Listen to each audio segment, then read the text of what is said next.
नमस्कार, मैं अश्विनी कुमार। आज का मुद्दा में आपका स्वागत है।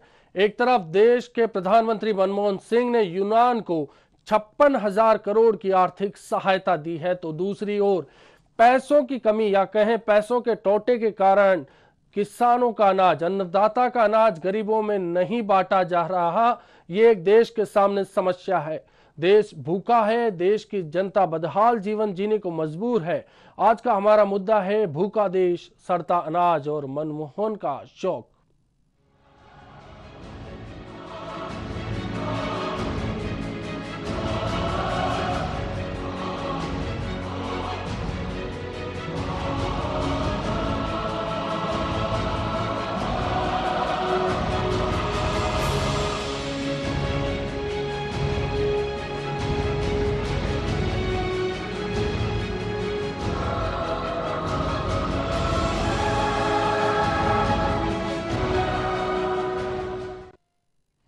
तो देश भूखा है, लाखों टन अनाज सड़ रहा है, लेकिन ये अनाज गरीबों में नहीं बांटा जा रहा। पूरे मुद्दे पे हम चर्चा करेंगे। आज का मुद्दा में हमारे साथ होंगे हमारे न्यूज हेड प्रताप राव। अगर अनाज की बात करें तो इसे गरीबों में बांट दिया जाए तो शायद देश में कोई भूखा ना सोए, पर सरकार नहीं चाहती कि भूखों का पेट भरा जाए। इसलिए देश की अर्थव्यवस्था की हालत बेहतर न होने के बाद भी विदेशों को आर्थिक मदद पहुंचाई जा रही है। सड़ते अनाज पर पेश है ये रिपोर्ट।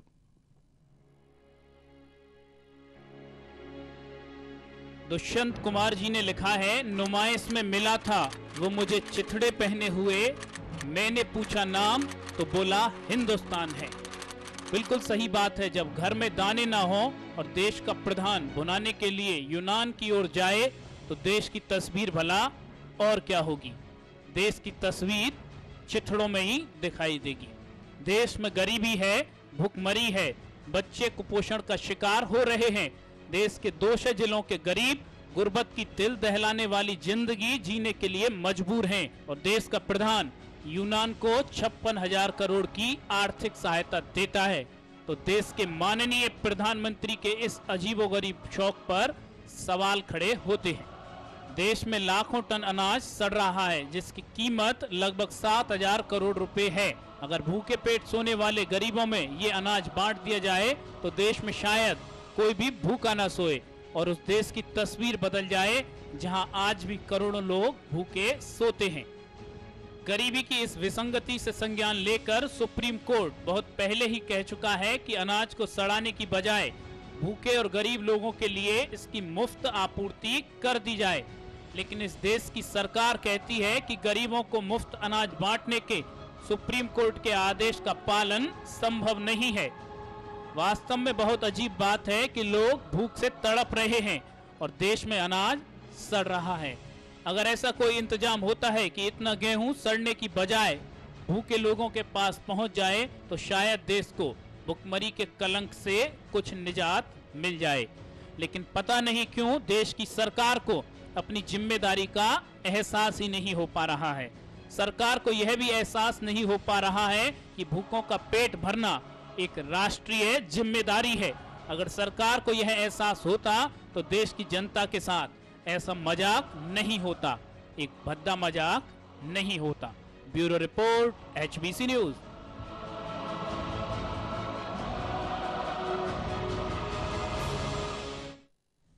तो देश में आर्थिक समस्या है, मजाक हो रहा है। प्रधानमंत्री मनमोहन सिंह कहते हैं कि भारत जैसी विशाल अर्थव्यवस्था अपनी समस्याओं के हल के लिए बाहर से किसी बहुत बड़ी मदद की उम्मीद नहीं कर सकती। देश को अपनी समस्याओं का समाधान खुद निकालना होगा। प्रधानमंत्री ने यह बात ऐसे समय की है जब घरेलू अर्थव्यवस्था मुश्किलों में है। अपनी 8 दिन की विदेश यात्रा से वापस लौटने के बाद ये सब कहा प्रधानमंत्री ने। आइए देखते हैं एक रिपोर्ट। प्रधानमंत्री मनमोहन सिंह विदेश यात्रा से वापस आ गए हैं और भारत में आकर एक बार फिर से अपनी बहादुरी की दुहाई देने लगे हैं। देश की अर्थव्यवस्था संकट के दौर में है, लेकिन मनमोहन सिंह अपना अलग ही राग अलाप रहे हैं। प्रधानमंत्री मनमोहन सिंह ने कहा है कि भारत जैसे विशाल अर्थव्यवस्था अपनी समस्याओं के हल के लिए बाहर से किसी बहुत बड़ी मदद की उम्मीद नहीं कर सकती है। देश को अपनी समस्याओं का समाधान खुद ही निकालना होगा। मनमोहन सिंह ने यह बात ऐसे समय में कही है जबकि घरेलू अर्थव्यवस्था मुश्किलों के दौर में है। अपनी 8 दिन की विदेश यात्रा से वापस लौटते हुए मनमोहन सिंह ने यह सब कहा। मनमोहन सिंह ने कहा कि हमें अपनी अर्थव्यवस्था की योजना इस सोच के साथ तैयार करनी होगी कि हमें कठिनाइयों के समय बाहर से इतनी बड़ी मदद नहीं मिलेगी कि हम उसके भरोसे संकट को पार कर जाएं। प्रधानमंत्री कहते हैं कि इन चीजों पर विस्तार से बात करना मेरे लिए उचित नहीं होगा, पर आपको भरोसा दिलाता हूं कि मैं इस बात को जानता हूं कि हमें वृद्धि की रफ्तार बढ़ाने के लिए काम करना होगा। देश की जनता चाहती है कि भारत सरकार इस दिशा में काम करे।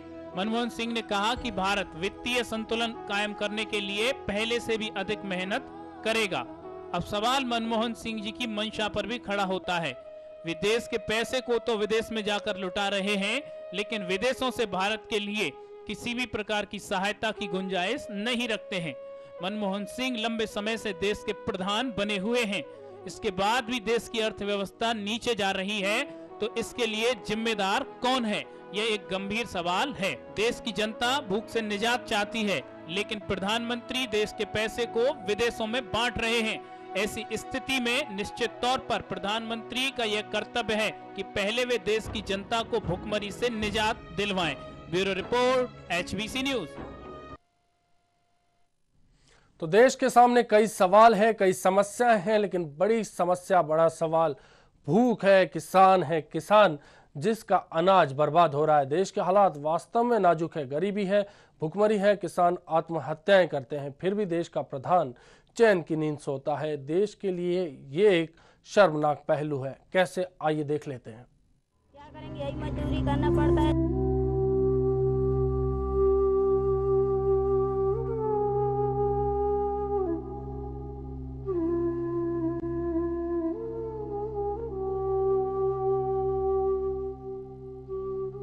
हरिओम पवार जी ने लिखा है, आत्महत्या की चिता पर देखकर किसान को नींद कैसे आ रही है देश के प्रधान को। मुझे मेरा पूरा देश आज क्रुद्ध चाहिए, किसानों की भूख के विरुद्ध युद्ध चाहिए। किसान और गरीब का सबसे बड़ा रिश्ता यही होता है कि इनके घरों में रोज रोज चूल्हे नहीं जला करते हैं। किसान जो खेती करता है, लोगों की भूख मिटाता है, पूरे देश का पेट भरता है, कई बार खुद खाली पेट ही सो जाता है। किसानों के लिए ढेर सारी योजनाओं की घोषणा तो होती है, लेकिन ये घोषणाएं किसानों और गरीबों के दर्द पर मरहम नहीं लगा पाती हैं। आज फसल खराब होने और कर्ज के बोझ तले दबने के कारण किसान आत्महत्या करने के लिए मजबूर है। भुखमरी फैलने का भी यही कारण है।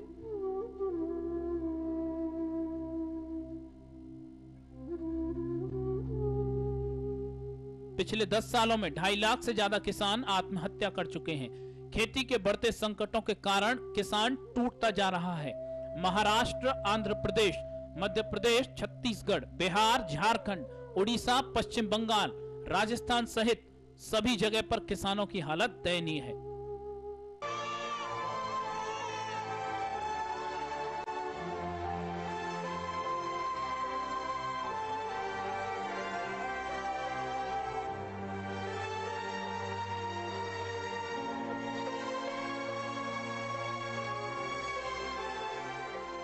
किसान आत्महत्या कर रहे हैं।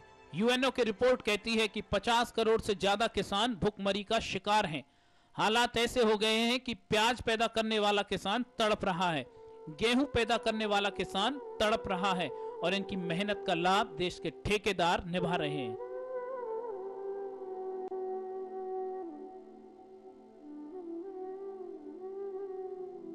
देश के लिए इससे बड़ा कलंकित सच और क्या होगा कि इस देश में मुर्दा बेचने की मंडियां लगने लगी हैं। ये कैसे वैश्वीकरण की नीतियां हैं, कैसे डंकल प्रस्ताव की नीतियां हैं कि देश का किसान तड़प रहा है। देश का लाखों टन अनाज सड़कर गल जाता है, लेकिन फिर भी देश भूखा है।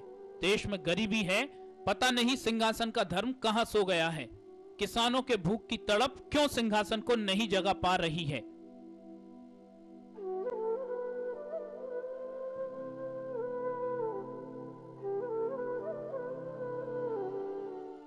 ये भूख जो अच्छे से अच्छे लोगों का गुमान तोड़ देती है, ये भूख जिसने अच्छे से अच्छे लोगों का स्वाभिमान तोड़ दिया था, ये भूख जिसने आन बान शान का गुमान तोड़ दिया था, ये भूख जिसने सुदामा जैसे व्यक्ति का मान तोड़ दिया था, ये भूख जिसने महाराणा प्रताप की आन तोड़ दी थी, वो भूख अगर इस सिंहासन धर्म को नहीं जगा पाती है तो इससे बुरा कलंकित सच और कोई नहीं हो सकता। Bureau report, HBC news.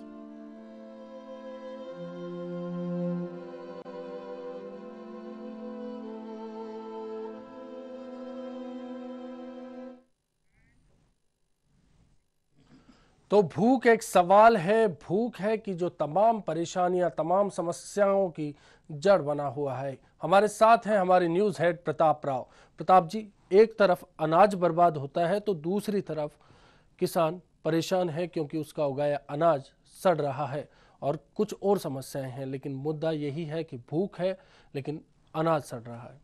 Ashwini, इससे भी बड़ा मुद्दा ये है, देश में आम नागरिक परेशान है महंगाई से। जी, देश में आम लाखों करोड़ों की संख्या में आधे पेट बच्चे और लोग सो जाते हैं, रात गुजार देते हैं। 2 जून की रोटी कमाना बड़ा मुश्किल है। देश में ऐसे मध्यम वर्गीय, करोड़ों मध्यम वर्गीय हैं जो महंगाई के कारण, त्रस्त होने के कारण अपने पूरे के पूरे बजट प्लान को बदलने को मजबूर हैं, जी, अपनी सारी योजनाओं को ध्वस्त करने को मजबूर हैं।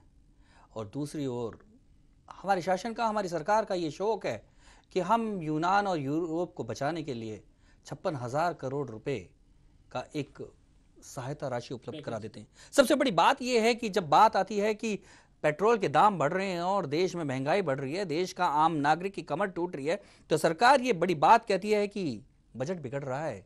सरकार कहती है कि कंपनियां घाटे में हैं, इसलिए जनता को वहन करना होगा। लेकिन यूनान के लोग और यूरोप क्यों नहीं वहन कर सकता? क्यों भारत इतना दरिया दिली दिखाकर हमारे यहाँ की गाढ़े पसीने की कमाई को यूनान को दान कर देता है? क्या कारण है कि यूरोप के दबाव में आके, अमेरिका के दबाव में आके हमारे यहाँ के गरीबों की, मेहनतकश लोगों की कमाई को यूरोप में दान में दे दिया जाता है? क्या ये किसी सरकार की, मनमोहन सिंह की, प्रधानमंत्री की या यूपीए की कमाई थी जो जनता से पूछे बिना, जनता की इच्छा के बिना किसी देश को दान कर दी जाती है और यहाँ के लोगों को भूखे मरने छोड़ दिया जाता है? जब बात आती है कि यहाँ लगभग 13.5 करोड़ टन अनाज पानी में बिना शेड के सड़ जाता है, जब बात आती है कि उसे क्यों नहीं गरीबों में बांट दिया जाए, तो कहा जाता है कि इतने अनाज को बांटने के लिए 7,000 करोड़ रुपए चाहिए। लेकिन वो 7,000 करोड़ रुपए की व्यवस्था होती है तो देश में एक भी व्यक्ति ऐसा नहीं रहता जो भूखा सोएगा। लेकिन सरकार कहती है कि 7,000 करोड़ रुपए की हमारे पास व्यवस्था नहीं है। एक और गरीबों को खिलाने के लिए, सड़े अनाज को बचाने के लिए, अनाज को सड़ने से बचाने के लिए सरकार के पास 7,000 करोड़ रुपए उपलब्ध नहीं है। दूसरी ओर अपनी शोखी बघाड़ने के लिए, अपनी हैसियत दिखाने के लिए, खाली हैसियत दिखाने के लिए या अंतर्राष्ट्रीय दबाव जो भी कहें, जी, 56,000 करोड़ रुपए लुटाने के लिए, तो बड़ा सवाल खड़े करता है कि आखिर में हमारा देश किसके इशारों पे काम कर रहा है? हमारे देश की आर्थिक नीतियां किसके इशारों पे बन रही हैं? क्या हमारे देश की आर्थिक नीति में, हमारे देश के शासनकर्ताओं के मन में क्या आम आदमी भी उनके किसी सीन में, या केवल विदेशी देशों को ध्यान में रखते, विदेशी नीतियों को ध्यान में रख के अमेरिका और यूरोप के दबाव में सब कुछ किया जा रहा है? सवाल ये खड़े करता है कि आखिर में ये देश की सरकार इस देश के लोगों के लिए काम कर रही है या विदेश के लोगों के लिए काम कर रही है? तो सवाल यहाँ खड़ा होता है। इस बात से कोई गुमान नहीं कि हमने पिछले दशकों से भूख को सहा है, गरीबी को सहा है, महंगाई को सहा है, और भी सह लेंगे।